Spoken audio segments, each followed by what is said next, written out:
अध्यक्ष महोदय धन्यवाद।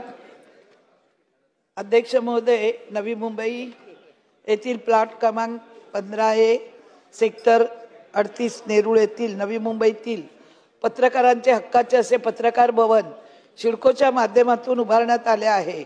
परंतु राज्य शासनाच्या अंतर्गत कार्यरत असणाऱ्या कोकण विभागाचे उपसंचालक कार्यालयातील अधिकाऱ्यांच्या निष्काळजीपणामुळे सिडकोच्या अखत्यारीत असलेले पत्रकार भवन राज्य शासनाकडे 11 वर्षासाठी करार अंतर्गत सुपूर्द करण्यात आले असून ते अद्यापपर्यंत बंद असणे, तसेच बंद इमारतीत अंतर्गत पडझड होणे आणि तिथे आजूबाजूला गर्दुले फिरणे नवी मुंबईतील नागरिकांच्या निधीरूपी पैशाचा अप्रत्यक्षपणे का होईना चुराडा होत आहे।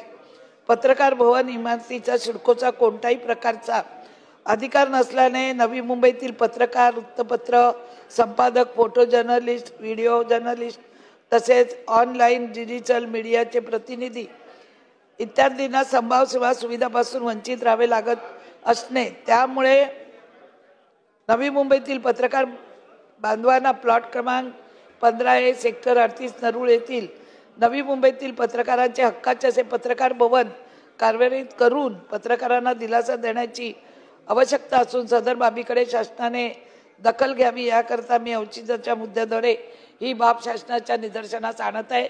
साहेब, आपण याच्यावर निर्णय द्यावा। बरेच वर्ष झाले ते भवन पडून आहे, तसंच अनेकांनी प्रयत्न केले पण अजूनही भवन पत्रकारांच्या ताब्यात दिले नाही। धन्यवाद।